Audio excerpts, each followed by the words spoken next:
हरि ओम। रामं रामानुजं सीतां भरतं भरतानुजं सुग्रीवं वायुसूनुं च प्रणमामि पुनः पुनः। उपस्थिताः समेपि आचार्याः श्रोतारः संयोजकाः संरक्षकाः अद्य अहं पुनः प्रतिसप्ताहम् इव वाक्यपदीयस्य ब्रह्मकाण्डं पाठयितुं भवतां समेषां पुरतः उपस्थितोऽस्मि। तत्र भवन्तः जानन्ति एव यद् 53 कारिकां यावत् व्याख्यानं जातम्। अद्य 54 या कारिका विद्यते अथ च 55 या कारिका विद्यते। तयोः कारिकयोः विषये भर्तृहरिरीत्या प्रतिपादनमहं करिष्यामि। तत्र साक्षात् विषयम् एव उपस्थापयामि, अहं विषयमेव उपस्थापयामि। तत्र कारिका विद्यते अर्थोपसर्जनी भूतानां तुम इदं पद्यं लिखितमाचार्येण। सः पूर्वपक्षः एवं भूतः वर्तते यद् प्रकरणं प्रचलति यद् शब्द व्याकरणनये षोडश प्रातिपदिकार्थाः भवन्ति। जाति व्यक्ति लिंग संख्या कारक एतदतिरिक्तं शब्दः अपि प्रातिपदिकार्थः, अर्थात् शब्दः अपि शब्दजन्य ज्ञान विषयः। यदि शब्दः अपि शब्दजन्य ज्ञान विषयः एवं भवति चेत् तदा काचित् विप्रतिपत्तिः विद्यते। सा च विप्रतिपत्तिः इत्थम् अस्ति यद् लोकव्यवहारे यथा गाम् आनय इति वाक्यप्रयोगः भवति।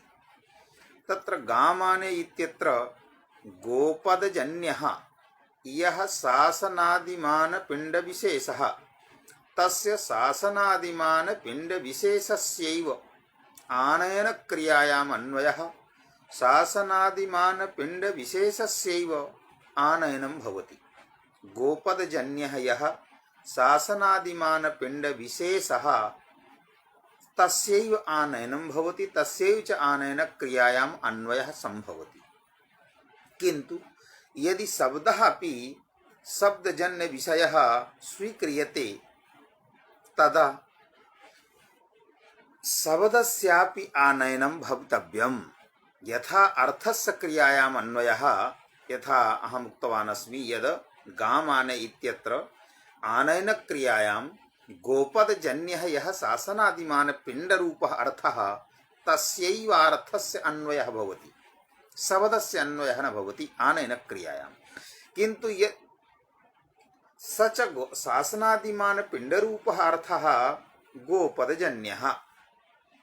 एवं सति यदि शब्दः अपि शब्दजन्य ज्ञान विषयः यथा शासनादिमानपिण्डः गोपदजन्य ज्ञान विषयः, अतः गोपदजन्य ज्ञान विषयस्य शासनादिमानपिण्डविशेषस्य आनयनक्रियायाम् अन्वयः भवति, तदवत् शब्दस्यापि आनयनक्रियायाम् अन्वयः भवितव्यः इति प्रश्नः वर्तते।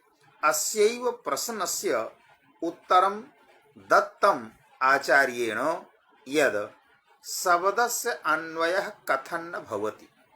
यथा शब्दजन्यार्थस्य एकस्मिन् एव उदाहरणे ज्ञातव्यं यद् गामान इत्यत्र यथा गोशब्दजन्यार्थः यः शासनादिमानपिण्डविशेषः तस्य यथा आनयनक्रियायाम् अन्वयः भवति तथा शब्दस्य आनयनक्रियायां प्रधानक्रियायां वा अन्वयः न भवितुं शक्नोति।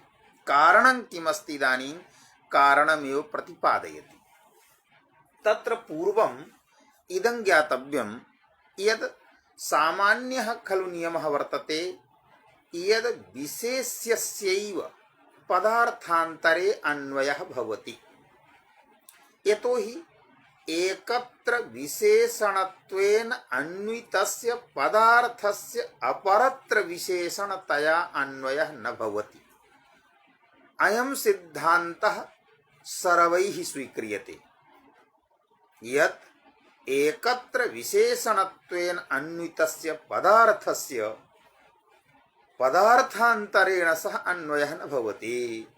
यथा रिद्धस्य राज्ञः पुरुषः, यदि रिद्धपदार्थः राजनपदार्थे अभेदेन अन्वयः जातः तदा तस्य पुरुषपदार्थेन सह अन्वयः न भवितुं शक्नोति। यतोहि एकत्र विशेषणत्वेन अन्वितः अपरत्र विशेषणतया अन्वयः न भविष्यति। अथ च रिद्धस्य राजपुरुषः अपि न भवति। कारणं समासानन्तरमपि रिद्धपदार्थस्य राजपदार्थेन अन्वयः राजपदार्थस्य पदार्थैकदेशत्वात् इति अन्या कथा। किन्तु अयं सिद्धान्तः सिद्धान्तितो जातः यत् एकत्र विशेषणतया अन्वितस्य पदार्थस्य पदार्थान्तरे अन्वयः पुनः विशेषणत्वेन प्रकारत्वेन वा न भवति।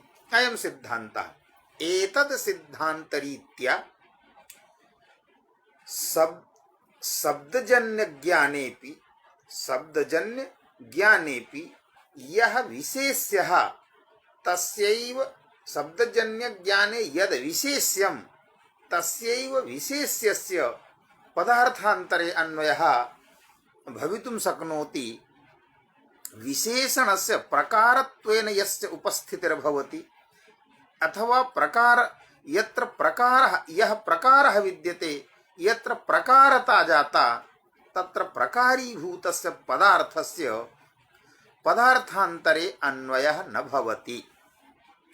तदेव इदानीं पादयति अर्थोपसर्जनीभूतानाम् अभिधेयेषु केषुचित्। अभिधीयेषु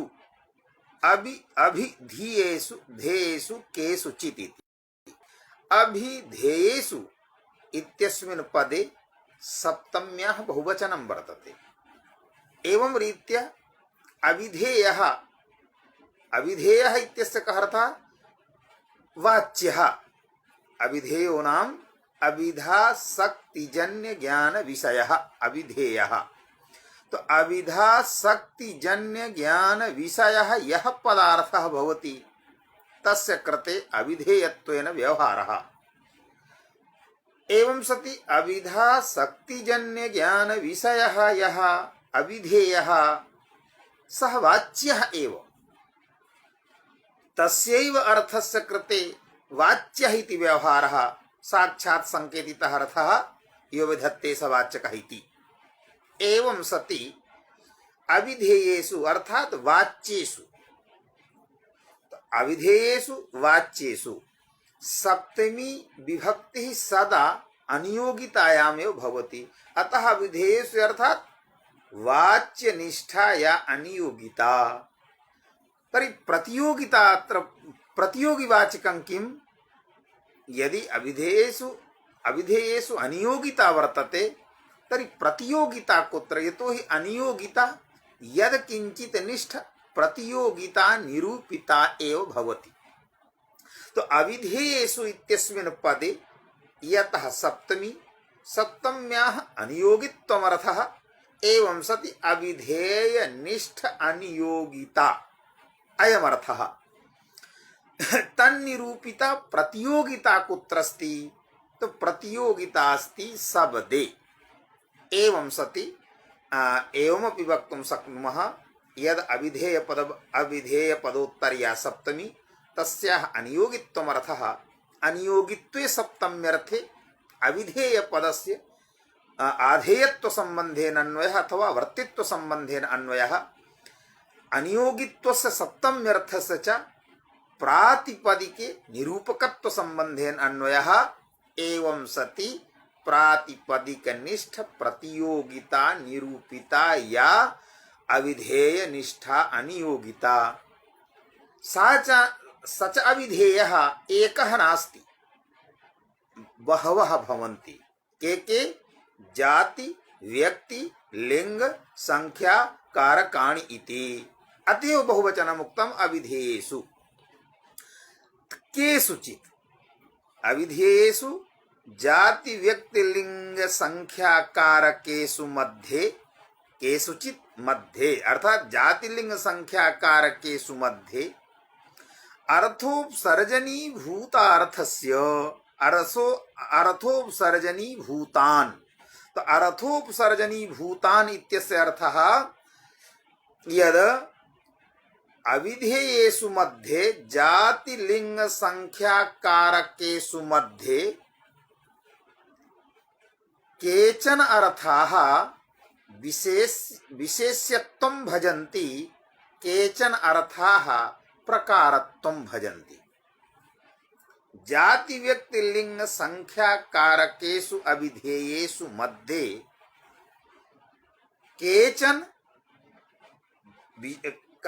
केचन अर्थाः विशेषभूताः, केचन अर्थाः प्रकारभूताः। अर्थात विशेषणानि भवन्ति अथ च विशेष्यानि भवन्ति। तत्र किम विशेषणं किम विशेष किंच विशेष्यमिति। एवं सति लोके व्यक्ति विशेष लोके व्यक्ति ही विशेष्यो भवति, अन्ये ये जात्यादयः अर्थाः ते विशेषणानि भवन्ति। लोके यतो हि तस्यैव आनयनं भवति, जात्यादेः आनयनं न भवितुमर्हति। जात्यादेः आनयनं न कदापि भवितुमर्हति। अतः लोके अर्थस्यैव विशेष्यं शब्दस्य च विशेषणम्। एवं सति चरितार्थान परार्थत्वात्, चरितार्थ परार्थत्वात् अर्थात गो शब्देन यथा शासनादिमान पिंड विशेषस्य बोधः तथा अश्व शब्देनापि शासनादिमान पिंड विशेषस्य बोधः। कारणं किं यद गो शब्दात् भिन्नः अश्व शब्दः, गो शब्दात् भिन्नः अश्वः, अश्व शब्दात् भिन्ना गौः इति। कारणं किमस्ति? कारणं तत्र भेदस्य कारणं तन्निष्ठा जातिरेव। गवि गोत्वं वर्तते, अश्वे अश्वत्वं वर्तते। अतः गोत्व अश्वत्वयोः परस्पर भेदात् तदाश्रयः या व्यक्तिः सः व्यक्तिरपि भिन्नः भिन्नः एव। अर्थात गो शब्दात् भिन्नः अश्वः, भेदकः तत्र जातिः भवति। अथ च व्यक्तिपक्षे एकदा उच्चरितः गोशब्दः, एकेन उच्चरितः गोशब्दः एकदैव अर्थमुपस्थापयति। सगृदुच्चरितः शब्दः सगृदेवार्थं गमयति अथवा प्रत्यर्थं शब्दाभिनिवेशः। स्वरूपाणाम् एकशेषेक विभक्तौ इत्यस्मिन् सूत्रे भाष्यकारेण उक्तं व्यक्तिपक्षमादाय यद प्रत्यर्थं शब्दाभिनिवेशः। प्रत्यर्थम इत्यस्यैदमेव तात्पर्यम् अर्थम प्रति प्रत्यर्थम अभिनिवेशः शब्दाभिनिवेशः प्रयोग रूपः अभिनिवेशः किमस्ति? उच्चारणं शब्दस्य उच्चारणम् अर्थबोधनाय शब्दस्य उच्चारणम्। तो अर्थम एकस्य अर्थस्य कृते एकस्य अर्थस्य बोधाय एकस्य शब्दस्य उच्चारणं भवति। एवं रीत्या एकेन उच्चरितः गोशब्दः भिन्नः अपरेण उच्चरितः गोशब्दः भिन्नः इति रीत्या गोशब्दे भेदः भवति। किन्तु समेषु गोषु विद्यमानं यत् गोत्वं तस्मिन् गोत्वे भेदः नास्ति। गोत्वेन सकल गो व्यक्तीनाम अनुगमः भवति। एवं सति गोत्वं सकल गो व्यक्तीनाम गोत्वादि समनुगत बुद्धिजनकतया कृतार्थः वर्तते, चरितार्थः वर्तते। कृतार्थः नाम चरितार्थः, अर्थात गोनिष्ठम यद गोत्वं तच्च गोत्वं सकल गो व्यक्तीनाम अनुगमनं कृत्वा या सकल गो व्यक्तीनाम अनुगमनाय अनुगमनं कारयित्वा चरितार्थः जातः, अतः व्यर्थः नास्ति। चरितार्थः एवं सति परार्थत्वात् चरितार्थान परार्थत्वात्, चरितार्थान परार्थत्वात्, परस्य अर्थ परार्थत्वात् चरितार्थान इति उक्तम्। एवं सति सकल गो व्यक्तीनां बोधाय गोत्वं चरितार्थं परार्थः विद्यते। परार्थ अर्थात् विशेषणं। परार्थः परार्थेन किम् आगतं? परार्थः भवति विशेषणं। तो यतोहि यद विशेषणं भवति तत्तु विशेष्यमेव बोधयति, अथ च यस्मिन् विशेषणं वर्तते तस्य द्रव्यस्य द्रव्यांतरेण या द्रव्यांतरात् भेदं कृत्वा स्वस्यैव द्रव्यस्य बोधं कारयति इति विशेषणस्य तात्पर्यम्। एवं सति गोनिष्ठं यद गोत्वं तत्तु गोत्वं व्यक्त्यन्तरस्य पश्वन्तरस्य भेदं कृत्वा सकल गो व्यक्तीनां बोधयित्वा यथा चरितार्थः साफल्यं जातं तस्य अतः तद् विशेषणं। विशेषणत्वात् तस्य आनयन क्रियायां गामान इत्यत्र गोत्वस्य आनयन क्रियायाम् अन्वयः न भवितुमर्हति, यतोहि तद् विशेषणं वर्तते, विशेष्यस्यैव पदार्थान्तरे अन्वयः भवति। यथा प्रारम्भे एव अहम् उक्तवान् अस्मि यद् एकत्र विशेषणत्वेन अन्वितस्य पदार्थस्य अपरत्र विशेषणतया अन्वयः न भवति। यतः गोत्वं समवायेन गवि विशेषणं जातम्, अतः एकत्र विशेषणत्वेन अन्वितः पदार्थः जातिरूपः पदार्थः, पुनः सः जातिरूपः पदार्थः आनयन क्रियायां कर्मत्वेन अन्वयः, आनयन क्रियायां तस्य जातिरूप पदार्थस्य आनयन क्रियायाम् अन्वयः न संभवति। एकत्र विशेषणत्वेन अन्वितस्य पदार्थस्य अपरत्र विशेषणतया अन्वयः न भवति इति सिद्धान्तात्। इति कारिकायाः भावः। अथवा अस्यां कारिकायां यानि पदानि आगतानि सन्ति, पदानि पठितानि सन्ति, तेषां पदानाम् इदं तात्पर्यम्। अस्यां कारिकायां परार्थत्वात् इति शब्दः आगतः। परार्थो नाम परस्य अर्थः, परार्थः अर्थात् विशेषणं, तस्य स्वार्थं नास्ति। अर्थः प्रयोजनं, स्वप्रयोजनं नास्ति, व्यावृत्तिरूपमेव प्रयोजनं भवति। एतद् विषये अहम् अनन्तरं कारिकायाः सारांशकथनानन्तरम् अहं कथयिष्यामि एतद्विषये।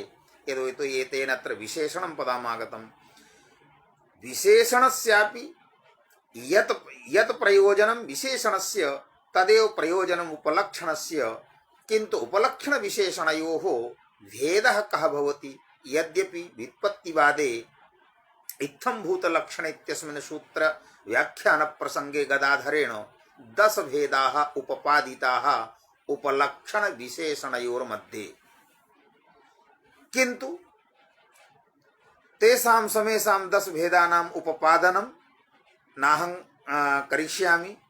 प्रसंगः अपि नास्ति। यदिदानीं परार्थत्वात् इति परार्थः विशेषणमिति एकं शब्दं मत्वा उपलक्षण विशेषण विषयकमेव व्याख्यानं स्यात्, किन्तु सामान्यः यः भेदः भवति तद्भेदविषये अहं किञ्चित् वच्मि। सामान्यतः अस्माभिः सर्वैः श्रूयते यद् विद्यमानत्वे सति इतरव्यावर्तकत्वं विशेषणत्वम् अविद्यमानत्वे सति इतरव्यावर्तकत्वम् अविद्यमानत्वे सति इतरव्यावर्तकत्वम् उपलक्षणत्वम्। यथा उपलक्षणस्य उदाहरणं पूर्वं वच्मि। अविद्यमानत्वे सति इतरव्यावर्तकत्वं यथा काकवन् प्रसिद्धम् उदाहरणमस्ति काकवन्तो देवदत्तस्य गृहम्। काकवन्तो देवदत्तस्य गृहम् इत्यत्र केनचित् जनेन पृष्ठं यद् देवदत्तस्य गृहं किमस्ति।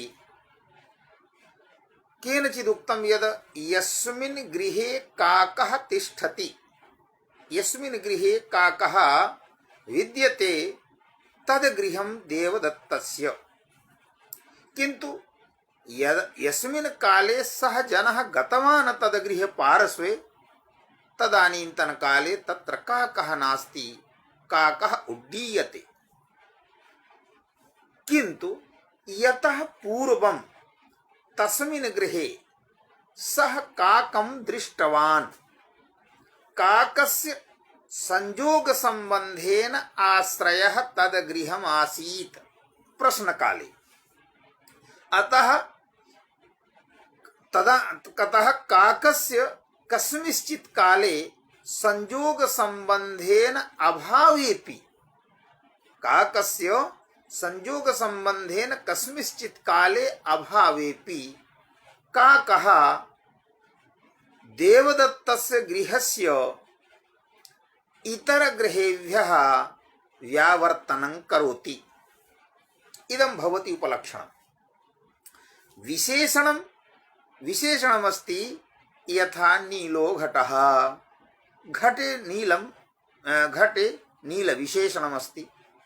शीतलो वह्निः वह्नौ शीतलं विशेषणं भवितुं शक्नोति न वा इति अन्या कथा।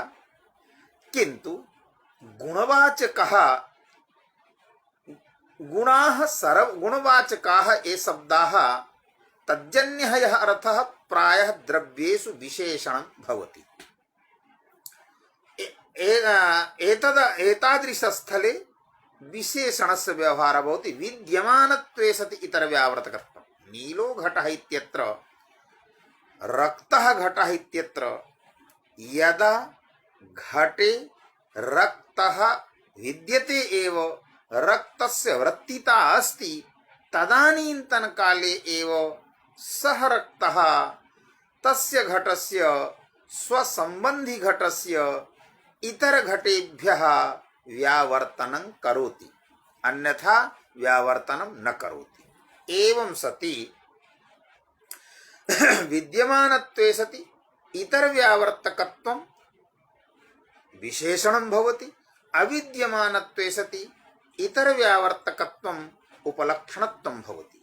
किन्तु अत्र सूक्ष्मः भेदः चिन्तनीयः यद् गुणः गुणी आश्रितः एव इति सिद्धान्तरीत्या गुणः गुणनिष्ठ वृत्तिता यदा कदापि भविष्यति द्रव्येषु तस्याः वृत्तितायाः नियामकः सम्बन्धः समवायः एव भवितुमर्हति।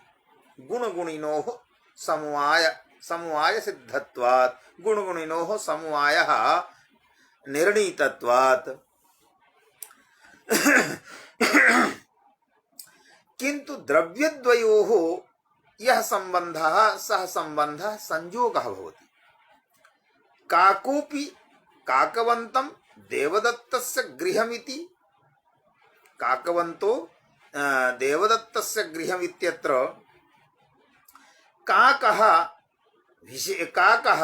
काकस्य सम्बन्धः गृहेण सह किन्तु तत्र सम्बन्धः संयोगः।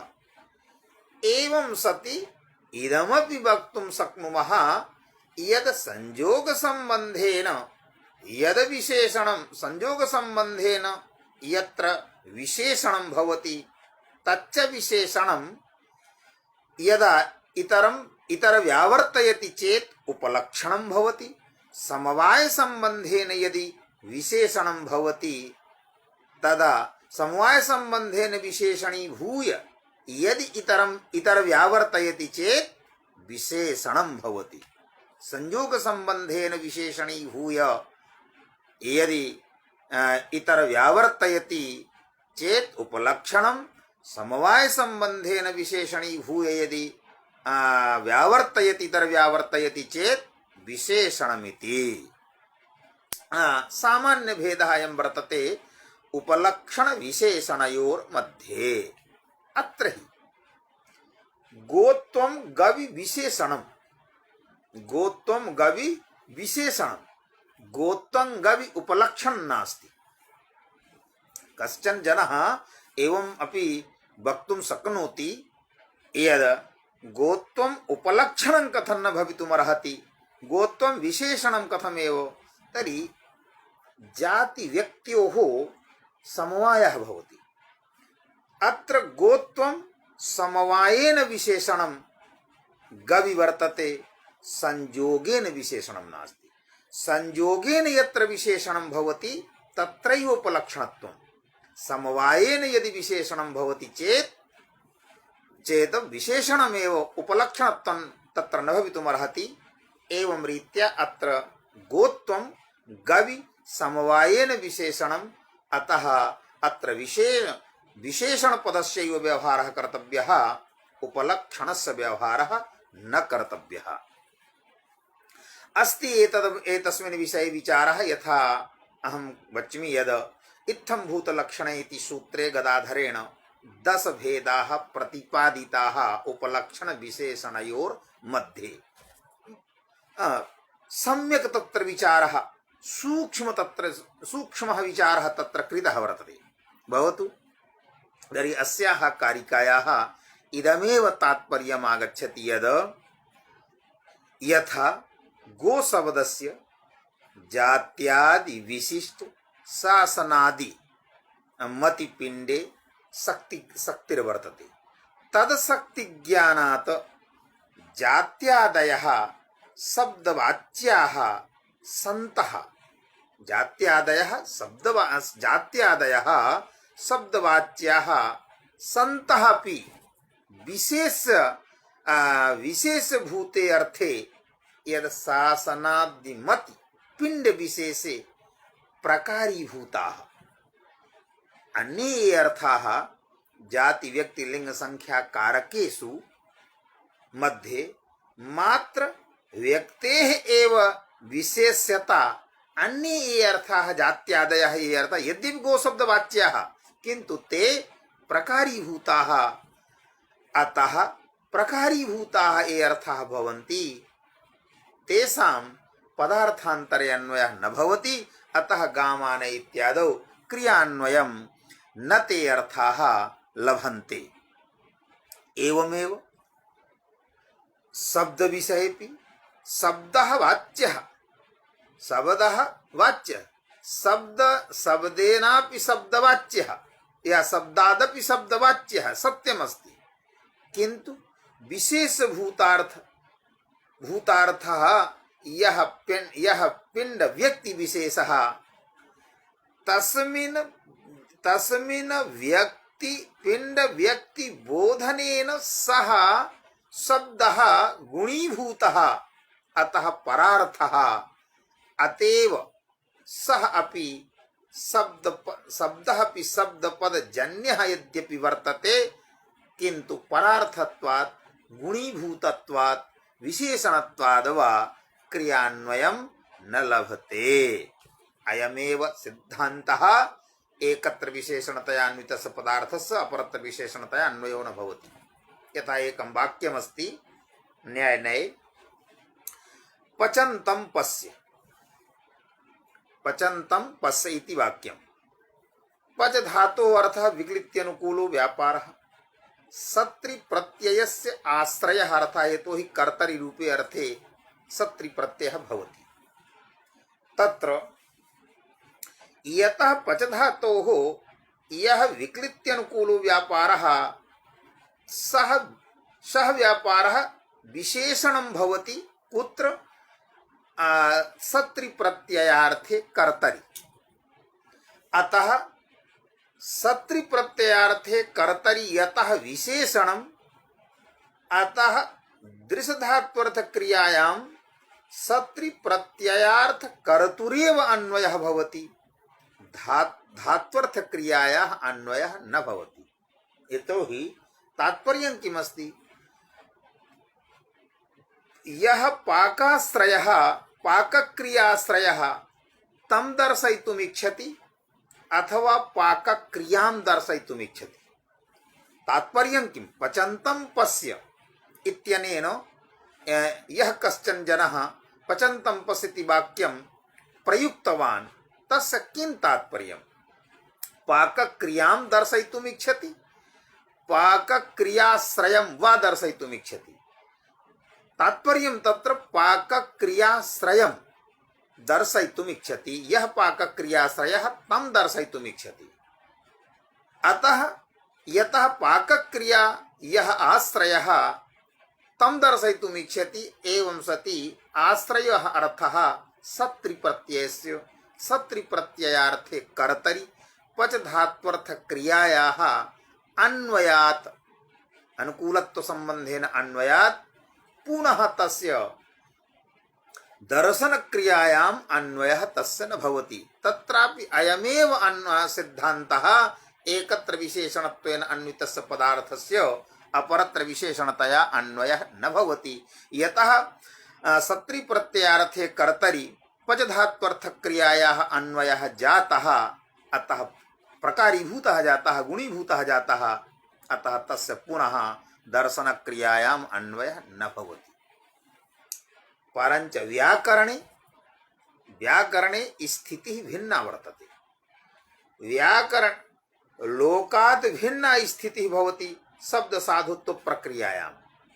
लोके तु अर्थस्यैव विशेष्यं शब्दे एव प्रकारता, किंतु व्याकरणे शब्द साधुत्व प्रक्रियायां कदाचित शब्द अर्थ प्रकारक शब्द विशेष्यकः लोके लोके शब्द प्रकारक अर्थ विशेष्यकः बोधः, किंतु व्याकरणे शब्द अर्थ प्रकारक शब्द विशेष्यकः बोधः। अगनेर ढक इत्यादौ राज स्वसुराद्यत इत्यादौ राजन शब्दात् यत् प्रत्ययः न तु राजन शब्दवाच्यः यः अर्थः या तत्समानार्थकः ये नृपत्यादयः शब्दाः तेभ्यः शब्देभ्यः न भवति यत् प्रत्ययः, किंतु राजन शब्दत्व राजनत्व इत्याकारिकायानुपूर्वी तदानुपूर्वी विशिष्टः यः राजन शब्दः तस्मात् राजन शब्दादेव यत् प्रत्ययः। अतो अत्र अगनेर ढक इत्यादौ राजसुसुराद्यत इत्यादौ च अन्यानपि नाना सूत्राणि सन्ति। तत्र सर्वत्र अर्थ प्रकारक शब्द विशेष्यकः एव बोधः। कदाचित् यदा कथ्यते मंत्रम उच्चारय शब्दम शृणु, तत्र अर्थस्य श्रवणं न संभवति, अर्थस्य उच्चारणं न संभवति। मंत्रम उच्चारय यदि कश्चन जनः एवं भूतं वाक्यं प्रयुङ्क्ते यद मंत्रम उच्चारय, तत्र उच्चारण क्रिया निरूपितं क्रमत्वं कुत्र वर्तते, शब्दे एव वर्तते। यतोहि यथावत् शब्दोच्चारणम् एव जपः, यथावत् शब्दोच्चारणम् एवं सति उच्चारण क्रिया शब्दे संभवति, उच्चारण क्रिया अर्थेन संभवति।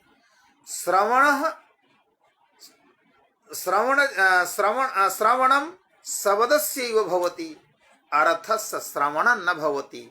अर्थस्य प्रत्यक्षात्मकं ज्ञानं चक्षुरेन्द्रियेण भवति, श्रोत्रेन्द्रियेण न भवति। अतः शब्दं शृणु, शब्दं मंत्रम् उच्चारय इत्यादि स्थले शब्दस्यैव विशेष्यता, अर्थस्य च प्रकारता, किंतु गामानय घटमानय इत्यादौ शब्दस्य प्रकारता अर्थे च विशेष्यता, एवं सति विवक्षावसात् विवक्षावसात् उभयविधः बोधः उभयविधः बोधः भवति। कदाचित् शब्द प्रकारक अर्थ विशेषकः, कदाचित् अर्थ प्रकारक शब्द विशेषकः इति विवक्षावसादेव उभय व्यवस्था संपादनीया। इदमेव तात्पर्यं विद्यते अस्याः कारिकायाः। पुनः दृष्टान्तेन साधयति आचार्यः यद् शब्दे ग्राहकत्वं यथा वर्तते तथा ग्राह्यत्वमपि वर्तते। अतः ग्राहकत्वं यथा ज्ञानजनकता तथा ज्ञान विषयता अपि वर्तते। एवं सति शब्दः अपि शब्दजन्य ज्ञान विषयः भवति इति अवश्यमेव स्वीकर्तव्यम्। इदमेव साधयति द्वितीय अनया कारिकया यद् ग्राह्यत्वं ग्राहकत्वञ्च द्वे शक्ति तेजसो यथा तथैव सर्वशब्दानाम् एते पृथग इव स्थिते। द्वे शक्ति शक्ति सामर्थ्यम शक्तिपदम शक्तिपदजन्यः अर्थः भवति सामर्थ्यम। सर्वविध कार्य जनन सामर्थ्यम यस्मिन् भवति यत्र वा भवति सा अलौकिकी शक्ति। सर्वविध कार्योत्पादन सामर्थ्यम यदि विद्यते सा अलौकिकी शक्ति। निश्चित कार्योत्पादन सामर्थ्यम विद्यते चेत लौकिकी शक्ति। यतो हि लौकिकाः ये पुरुषाः, लौकिका अर्थात लोके विदिताः, लोके तिष्ठन्ति, लोके स्थिताः, यस्य व्यवहारिकी सत्ता भवति, यस्य यः पुरुषः व्यवहार विषयः इदानीं वर्तते, सः सर्वविध कार्योपपादयितुं न शक्नोति, किन्तु निश्चित कार्यमेव उपपादयितुं शक्नोति। एवं रीत्या शक्ति सामर्थ्यं सच तच्च सामर्थ्यम अथवा सा च शक्ति ही द्विविधा, एका लौकिकी अपरा च अलौकिकी। अलौकिकी विलक्षणता शक्ति ही देवेषु भवति, एषां पार्श्वे सर्वविध कार्य जनन सामर्थ्यं विद्यते। एतद् विषये इदानीं नवरात्रि पर्व प्रचलति। एकः प्रसङ्गः मनसि पुनः पुनः आगच्छति, तं प्रसङ्गं वक्तुम् इच्छामि। यत् दुर्गा सप्तशत्यां पंचमे अध्याये मंत्रम् आगच्छति, या देवी सर्वभूतेषु शक्ति रूपेण संस्थिता। तत्रापि शक्ति पदम् आगतम्। शक्ति तत्र सर्वविध कार्य जनन सामर्थ्यम्।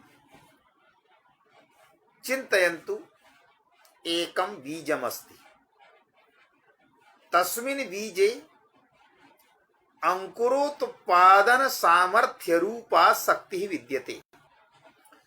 यदि अंकुरोत्पादन सामर्थ्य रूपा या शक्ति सा शक्ति केनचित् कारणेन यदि विनष्टा भवति, तदा तेन बीजेन अंकुरोत्पत्ति न जायते। तस्मात् बीजात् अंकुरोत्पत्ति न जायते।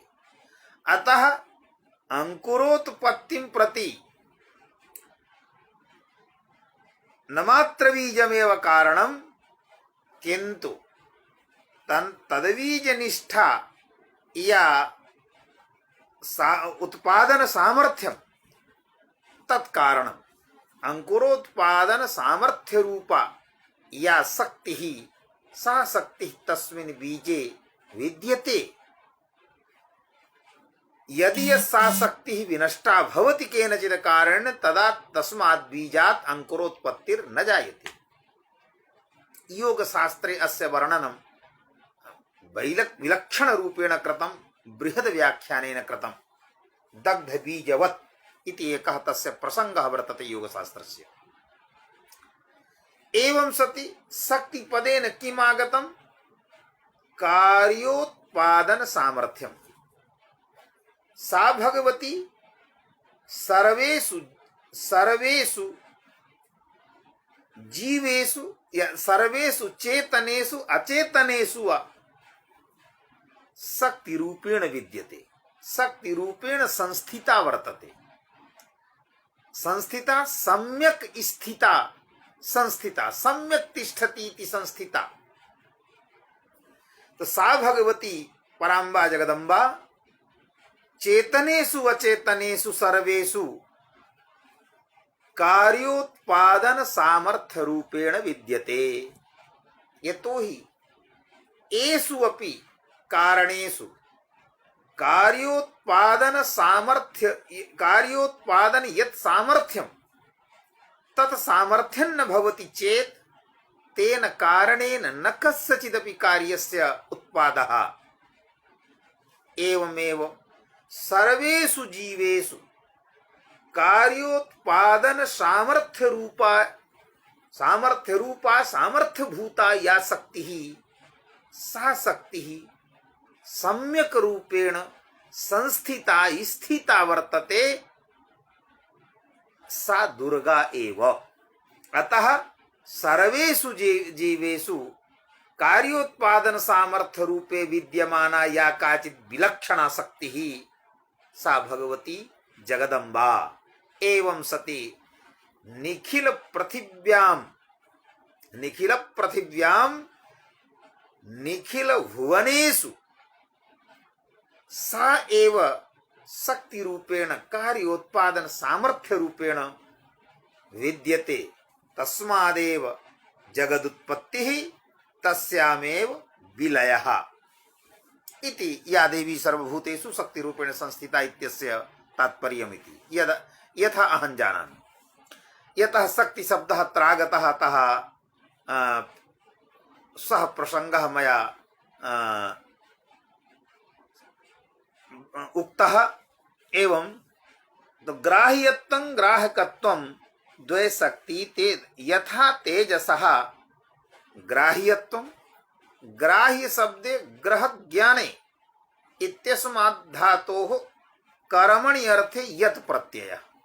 अतः ग्राह्य ज्ञान विषयता, ज्ञान विषयता श्रयः। ग्राह्यत्वम् इति त्वा प्रत्यय, ग्राह्यस्य भावः ग्राह्यत्वम्, तत्र त्व प्रत्यय ग्राह्यत्वम् इत्यत्र त्व प्रत्ययो जाता। ग्रह धातोः कर्मणि यत् प्रत्ययः यस्य अर्थः भवति ज्ञान विषयता, ग्रह ज्ञाने धातुः। पुनः त्व प्रत्ययः वर्तते, अतः ज्ञान विषयता शक्ति। यतोहि त्व प्रत्ययः तन्निष्ठ जातौ एव भवति, शक्ति अर्थे एव भवति। एवं ग्राह्यत्वम् अर्थात् ज्ञान विषयताश्रयत्वम्, ज्ञान विषयः।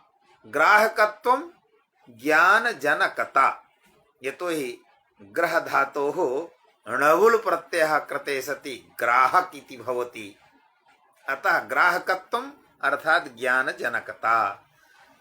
तेजसी यथा तेजसी प्रकाशः आदित्यादेः प्रकाशः, यथा आदित्यादेः यः प्रकाशः तस्मिन् प्रकाशे सामर्थ्यद्वयं ज्ञान विषयतापि तत्र वर्तते, ज्ञान जनकतापि तत्र वर्तते। तद्वदेव सर्वेषु शब्देषु पृथगिव एषा स्थितिः यद् ज्ञान जनकतापि शब्दे वर्तते, ज्ञान विषयतापि शब्दे वर्तते। अयं विषयः एवं रीत्या ज्ञातव्यः यद् घटादयः शब्दाः सन्ति। घटादीनां ज्ञानं चक्षुरेन्द्रियेण भवति। अतः घटादयः ये विषयाः रूप रस गंध स्पर्श शब्दादयः विषयाः के भवन्ति तो रूप रस गंध स्पर्श शब्दादयः तत्रापि उक्तं रसे रूपे च गंधे च शब्दे स्पर्शे च योगिनी। तत्रापि ये विषयाः विषयाणामपि उल्लेखः तत्र कृतं वर्तते कवच मंत्रे रसे रूपे च गंधे च शब्दे स्पर्शे च योगिनीति। पंच एव विषयाः भवन्ति। रसे रूपे च गंधे च शब्दे स्पर्शे एषु विषयेषु योगिनी रूपेण सा शक्तिः विद्यते। तो घटादयः ये विषयाः ते चक्षुरेन्द्रियजन्य ज्ञानेन प्रकाश्याः।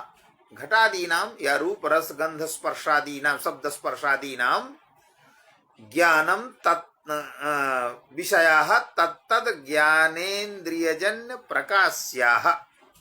ज्ञानेन्द्रियैः तेषां प्रकाशः भवति।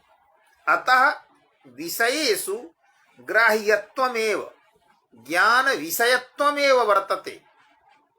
पंचस्वपि विषयेषु ग्राह्यत्वमेव न तु स्वस्य परस्य वा प्रकाशकाः। घटादयः स्वज्ञान विषयाः भवन्ति किन्तु घटः परस्य प्रकाशकः न भवति इति कृत्वा मात्र विषयेषु ज्ञान विषयता एव वर्तते, ज्ञान जनकता नास्ति। चक्षुरादीनि यानि इंद्रियाणि सन्ति ज्ञान कारणानि यानि चक्षुरादीनि इंद्रियाणि तेषु इंद्रियेषु ज्ञान कारणत्वमेव विद्यते।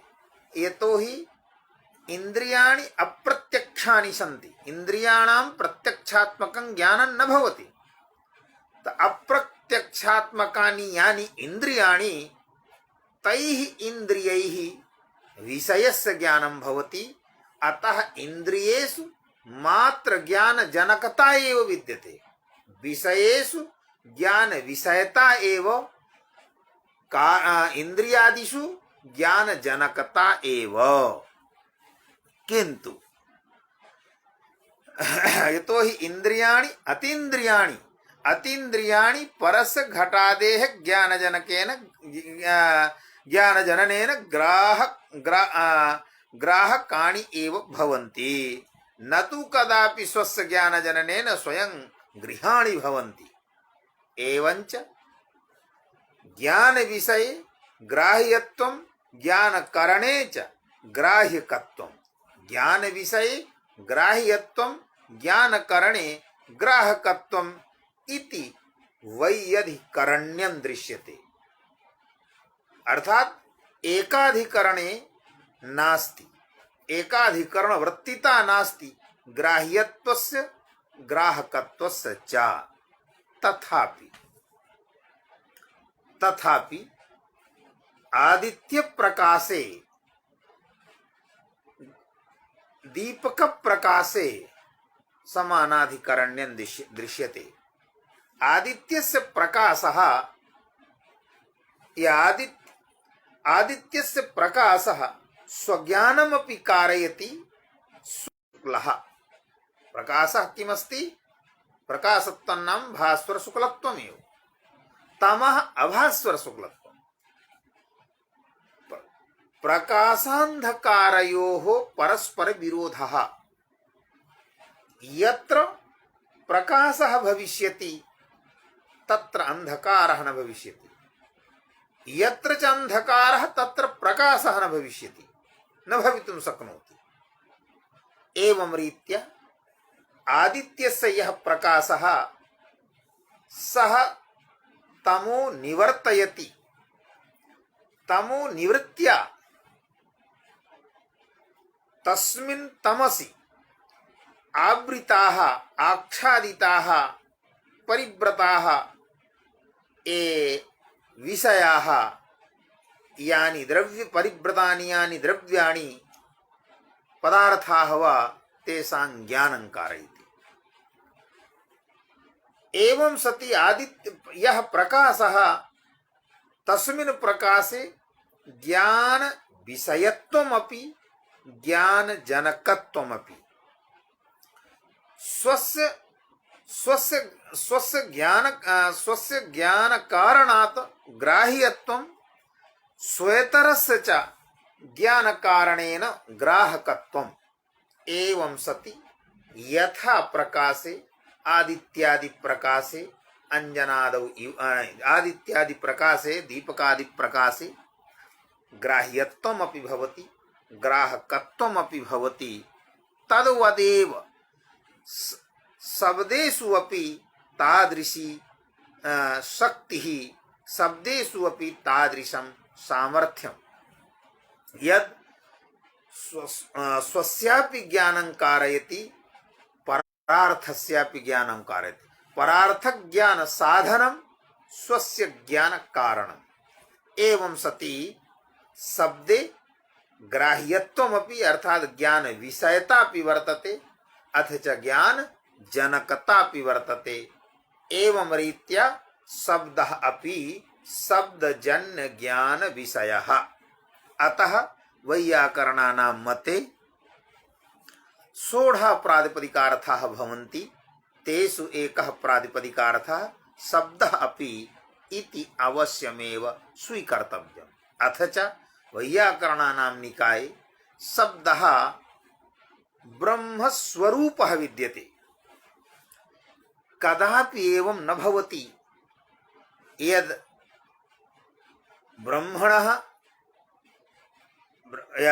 ब्रह्मणः ज्ञानं न स्यात् अथ च तेन विवर्तितं यद् जगत् तस्य ज्ञानं स्यात् भवतु समेषां जनानां समेषु जनेषु तादृशं सामर्थ्यं नास्ति यद् ते ब्रह्मणः ज्ञानं कुर्वन्तु किन्तु यतः ब्रह्मस्वरूपः शब्दः विद्यते अतः सः ज्ञान विषयः अपि ज्ञान कारणमपि एतावता अवश्यमेव शब्दः अपि शब्दजन्य ज्ञान विषयः